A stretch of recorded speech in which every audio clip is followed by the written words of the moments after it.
C'est une grâce pour moi de recevoir sur ce plateau un grand homme de Dieu de ce pays. Un homme, quand il parle, l'enfer se tait. Ce soir, nous avons reçu le messager fidèle. Lui qui ne répète jamais les mêmes thèmes tout le temps. Ce mois-ci, nous avons un grand thème que nous développons, c'est après ces choses. Mais nous avions un sous-thème chaque semaine. Papa, cette semaine-là, au bon libiso ni quand on peut passer au bon libiso, la niveau ça moi aperçu mon ke bon pe se bana posa bayaka okolo yenga. Oui, toujours après ces choses, c'est ça le grand thème, ce qui suit un événement. Cette semaine, nous allons parler sur la traversée du désert. Alors, pour mieux comprendre cet enseignement, il faut d'abord connaître qu'est-ce que c'est le désert. Parce que c'est pour mieux parler de la chose, il faut connaître le fond de la chose. Donc, toujours après ces choses, nous allons parler sur ce thème qui est la traversée du désert. Alors, généralement, on définit le désert comme étant un lieu inculte, sec et aride, loin de demeure des hommes, où il pleut rarement, mais il fait très chaud. C'est ça le désert.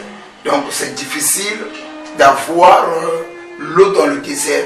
Et le désert, c'est beaucoup plus loin des hommes. C'est une demeure qui est loin des hommes. Parce qu'il n'y a pas l'eau. Et ça, il fait tellement chaud. Les gens n'aiment pas habiter là où il y a le désert. Parce que ce qui fait que les gens puissent habiter un lieu, c'est d'abord l'eau. Parce que l'eau, c'est la vie. Tout ce que l'homme doit boire de l'eau, il doit faire des ménages, il doit faire beaucoup de choses avec l'eau. Et vous voyez même certaines municipalisations, quand l'eau entre déjà dans le quartier, ça permet aux gens d'y entrer. Mais dans le désert, il n'y a pas l'eau. C'est un lieu aride, sec. Et bon, généralement, c'est loin de demeure des hommes. C'est ça le désert. Mais le désert dont il est question ici, ce n'est pas le désert physique.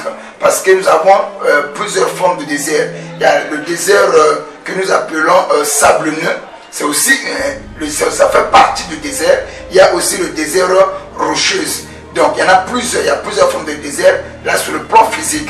Mais là, il n'est pas question de désert physique, nous parlons du désert spirituel. Alors quand nous parlons de désert spirituel, c'est l'image ou c'est le symbolisme de difficultés, de problèmes, de maux que les enfants de Dieu sont en train d'endurer, que les enfants de Dieu vivent. C'est ce désert-là, il est question ici. La stérilité peut être un désert, le chômage peut être un désert, le blocage peut être un désert, la maladie peut aussi être un désert. Maintenant, nous parlons comment traverser cette étape-là pour y accéder là où il y a la fertilité, pour y accéder là où il y a la bénédiction, pour y accéder là où il y a la main de Dieu. Donc c'est dans ce thème-là que nous sommes en train de parler sur le traversée du désert. Alors, mais j'aimerais prendre un passage de la Bible où nous allons parler sur Ézéchiel chapitre 16, du verset 1 à 6. Nous parlons, mais qu'est-ce qui pousse les gens dans le désert? Parce qu'aujourd'hui, c'est vrai, tu souffres. C'est vrai, aujourd'hui, tu n'as pas d'argent. Tu as des blocages, tu es tombé malade. Mais qu'est-ce qui t'a poussé dans cette situation ou dans ce que tu vis? Alors, nous allons prendre ce passage-là dans le livre d'Ézéchiel chapitre 16, le verset 1 à 6. Ézéchiel 16, le verset 1 à 6. La parole de l'Éternel me fut adressée en ce mot. Fils de l'homme, fais connaître à Jérusalem ses abominations. Tu diras, ainsi parle le Seigneur éternel de Jérusalem, à Jérusalem. Par ton origine à ta naissance, tu es du pays de Canaan. Ton père était amoréen et ta mère une Étienne. À ta naissance, au jour où tu naquis, ton nombril n'a pas été coupé. Tu n'as pas été lavé dans l'eau pour être purifié. Tu n'as pas été frotté avec le sel. Tu n'as pas été enveloppé dans des langues. Nul n'a porté sur toi un regard de pitié pour te faire une seule de ces choses par compassion pour toi. Mais tu as été jeté dans le champ au jour de ta naissance parce qu'on avait l'horreur de toi. Je passais près de toi, oh Maï, et je t'ai aperçu baigné dans ton sang. Et je t'ai dit, dans ton sang. Je te dis, vis dans ton sang. Vous voyez? Donc, la cause, c'est ce qui fait qu'une chose s'opère. Donc, nous parlons sur les causes du désert. La cause, c'est ce qui fait qu'une chose s'opère. Ou que c'est ce qui fait qu'une chose s'opère ou qu'une chose se produise. C'est ce que nous appelons par la cause. Ou qui occasionne une chose. C'est ce que j'allais dire. Vous comprenez, c'est parfois l'absus quand nous parlons, nous allons un peu vite. Donc nous parlons ceci, je répète pour la bonne compréhension. Quand on parle de la cause, c'est ce qui fait qu'une chose s'opère, ou c'est ce qui produit ou occasionne une chose. Alors, n'oublie pas que dans la vie, il y a ce que nous appelons la loi de la causalité. La loi de la causalité, c'est ce qui fait qu'il y ait un rapport, la loi de cause à l'effet. Donc c'est ça, la loi de la causalité. On ne peut jamais parler des causes s'il n'y a pas des effets, plutôt s'il n'y a pas la cause quelque part. Alors, ici, on parle de Jérusalem. Et nous voyons que Jérusalem, c'est une ville sainte. Et Jérusalem a beaucoup causé. C'est une ville sainte. Mais cette ville-là, la Bible nous dit que Dieu a aimé Jérusalem. Mais Jérusalem, il n'y a pas une ville où il y a eu beaucoup d'abominations comme Jérusalem. Mais pourquoi toutes ces atrocités ont été braquées sur Jérusalem? Alors ici, Dieu révèle à Ézéchiel, qui est le prophète, pourquoi Jérusalem ou les habitants de Jérusalem avaient toujours tendance d'y retourner dans le péché et de commettre des actes abominables. C'est parce que Dieu a commencé à expliquer. Parce que dès l'origine de Jérusalem, c'est ça qui est à la base, c'est-à-dire les origines. Or, là, on voit déjà quand Dieu parle à Ézéchiel, il lui fait comprendre. Dès tes origines, tu es cananéen et ton père était un Amoré. C'est ça, Jérusalem. Et quand tu es né, l'ombrine n'a pas été coupée. Alors, du coup, toutes les fois il y a eu cet esprit de réclamation que les habitants de Jérusalem étaient tentés d'y retourner dans des actes abominables. C'était à cause de leur origine. Alors, plus loin, nous allons voir Jérusalem avait une origine mauvaise. Et cette origine réclamait les enfants d'Israël de temps en temps. Alors par là, on comprend déjà. Si aujourd'hui, on ne vit pas une vie de sainteté, c'est à cause de nos origines. Voilà pourquoi la Bible nous dit que vous connaîtrez la vérité et la vérité vous affranchira. Donc tu dois connaître d'où tu viens. Et tu dois connaître qu'est-ce que tu as fait. Et tu dois connaître aussi la parole de Dieu. Et quand tu connais ces trois dimensions de vérité, alors je pense que la prière que tu feras sera une prière ciblée, calculée, planifiée, en même temps préparée. C'est difficile d'échouer quand tu connais ces choses-là. Alors, par Jérusalem, nous comprenons déjà, il y a eu beaucoup d'actes abominables qui ont été connus à travers Jérusalem, beaucoup de crimes, beaucoup de choses que Dieu a détestées, que Dieu a réprimandées à Jérusalem, c'était à cause de ses origines, d'après Ézéchiel chapitre 16. Merci papa pour ce sous-thème de la semaine, la traversée du désert. Papa nous a défini qu'est-ce que c'est que le désert. C'est un lieu inhabité, c'est un lieu où il n'y a pas d'eau, où il fait chaud et tout, etc. Mais papa a détaillé encore que le désert dans lequel il parle, ce n'est pas un désert physique, mais c'est plutôt un désert spirituel. La majorité des femmes, la majorité des personnes souffrent actuellement. Au fond, en fait, par la forme, ils montrent aux gens qu'ils sont bien, mais au fond, ils souffrent. Cela aussi est un désert. Tu peux être une femme, tu as tout à la maison, tu ne manques de rien, tu as tout le monde qui peut travailler à ta disposition, mais il te manque par exemple un enfant, tu es stérile, cela est un désert pour toi.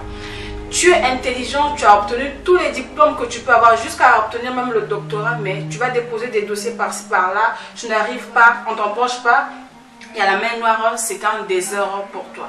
Maintenant papa, il y a beaucoup de choses à énumérer. Papa, j'ai une question à vous poser. Quelles sont les conséquences du désert sur la vie d'un être humain. Parce que, à ce que je sache, Dieu a doté toutes les capacités à une personne. Dieu, quand il avait créé une personne, il avait dit que l'homme mangera à la sueur de son front. Quand une personne va étudier, il peut déposer son dossier et ça marchera. Mais qu'est-ce qui bloque? En fait, quelles sont les conséquences qui bloquent tout cela? Ok, les conséquences du désert, déjà je pourrais dire déjà comme le désert dont il est question, comme maman vient de le dire, ce n'est pas le désert physique. Parce que le désert physique, combien même on parlera de désert physique, on a dit que le désert physique, il y a plusieurs formes de désert. Il y en a aussi le désert rocheuse, il y a aussi le désert sablonneux. Donc du coup, quand on parle aussi du désert spirituel, il y en a aussi plusieurs. Donc chaque problème que nous avons, que nous traversons, c'est aussi un type de désert. Alors c'est ce que maman vient de dire. Alors les conséquences quand nous traversons le désert, d'abord on ne peut pas évoluer dans le désert. Quand tu traverses dans le désert, quand tu es dans le désert, la première conséquence, manque d'évolution. Toutes les personnes qui ont des problèmes qui le dérangent, tu ne peux pas avancer avec ce problème-là aussi longtemps, tu n'as pas trouvé la solution. Et donc dans le désert, il n'y a pas d'avancement. Dans le désert, il n'y a pas d'ensemencement. C'est-à-dire que tu peux avoir la sémence, mais tu ne peux pas semer ta sémence dans le désert et puis voir ta sémence se produire. Donc dans le désert, on vit aussi une vie où on tourne seulement à rond. Donc le premier type de désert, la première conséquence, c'est le manque d'avancement. La deuxième conséquence, c'est que la vie de regret. Dans le désert, on regrette toujours. Si j'avais ceci, si je pouvais avoir, si je pouvais faire ceci, je pouvais aller à tel endroit, je pouvais accomplir telle chose. C'est ça les conséquences quand on se trouve dans le désert. Alors le désert aussi conduit l'homme à adorer Dieu dans l'habitude et non par révélation. C'est ça, c'est la chose la plus importante que nous devons retenir. Quand l'homme est dans le désert, c'est-à-dire que quand tu as un problème qui a trop duré, ça te pousse à adorer Dieu par habitude et non par révélation. Imaginons, quand on prend le livre de Jean chapitre 5, cet homme qui a fait 38 ans au bord de piscine de Bethesda, il attendait que l'ange puisse descendre pour acheter l'eau afin qu'il y tombe. Mais tellement il a trop duré, quand le jour où l'occasion s'est présentée devant lui, Jésus-Christ lui pose la question, veux-tu être guéri? Alors cet homme pour dire oui, parce que il était là au bord de la piscine, il attendait sa guérison. Mais quand on lui pose la question, il dit encore, il commence à expliquer sa vie. Et ce sont ces gens que nous voyons dans nos églises. Quand l'affaire tire en longueur, alors ça détruit la foi. Le désert détruit la foi de la personne. Alors tu ne peux plus prier Dieu avec révélation, mais tu vas commencer à prier Dieu avec habitude. Et prenons le cas de Zacharie. Zacharie qui était aussi un sacrificateur. Alors quand l'ange Gabriel s'approche de lui, il lui dit que voilà, Zacharie, Gabriel a été monté, Dieu m'a commissionné de dire que voilà, ta femme Élisabeth sera enceinte. Mais qu'est-ce qu'il lui dit? Il lui dit que voilà, comment reconnaîtrai-je que ce que tu me dis là arrivera? Vous voyez, mais lui il était un sacrificateur. C'est lui qui était censé comprendre la parole de Dieu mieux que tout le monde. Mais tellement sa stérilité a trop duré, cela l'a conduit à adorer Dieu par habitude et non par révélation. Beaucoup de gens sont devenus des religieux à cause du désert. Beaucoup de gens n'adorent plus Dieu par révélation, mais plutôt par habitude. Vous allez voir des gens qui partent à l'église parce qu'ils sont habitués, ils sont coutumiers. Un jour, c'est là où je vais m'arrêter parce que ça tombe tellement beaucoup, je risque de tout beaucoup donner ici. Alors ici, c'est aussi le plateau, c'est le temps. Mais je vais essayer un peu de me limiter là. Un jour, Jésus-Christ se croise un jeune homme qui était riche. Et ce jeune homme voit Jésus faire des exploits. Il dit, waouh, Seigneur, qu'est-ce que je dois faire pour entrer dans le royaume de Dieu? Jésus-Christ lui dit, le regarde, il dit que non, voilà quelqu'un qui a posé la bonne question. Il lui dit, voilà, si toi vois Jésus manifester la puissance, il manifestait les miracles. Alors beaucoup de gens suivaient Jésus. Alors cet homme s'approche et dit, Seigneur, que dois-je faire pour entrer dans le royaume de Dieu? Jésus-Christ le regarde et dit que non, voilà quelqu'un qui a posé la bonne question. Alors il lui dit que voilà, honore ton père et ta mère, et afin que tu puisses vivre longtemps sur la terre que Dieu t'a donnée. Alors cet homme lui dit que non, Seigneur, tout ce que tu me dis là, tous ces commandements là, moi qui te parle, je l'ai observé de ma jeunesse. Vous savez, Jésus-Christ était un prophète. Si cet homme mentait, Jésus-Christ allait lui dire que monsieur, ce que tu veux lui dire là, tu as menti. Mais quand Jésus-Christ l'a regardé, Jésus-Christ ne l'a pas contredit. Jésus-Christ s'est rendu compte que ce que le monsieur a dit, c'est exact. Parce que ce monsieur aussi vivait cette parole-là, il respectait cela, il obéissait aussi à la loi donnée par Moïse. Mais Jésus-Christ lui dit qu'il y a quelque chose qui te manque.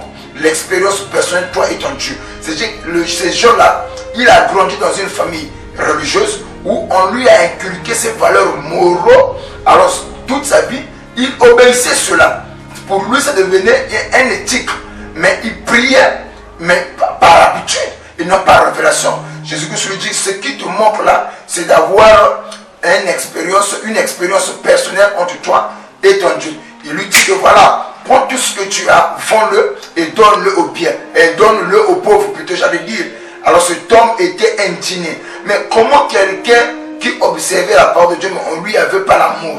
Parce que donner, tu dois avoir l'amour. L'amour est donatrice. Donc malgré qu'il était habitué à aller à l'église, mais il n'avait pas l'amour. Donc c'est ça le désert.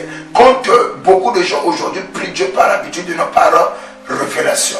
Donc c'est un peu ça. Plus quand le problème ça dure, plus ça détruit la foi, plus ça nous pousse à prier Dieu par habitude et non par révélation. Nous tendons à la fin de notre émission.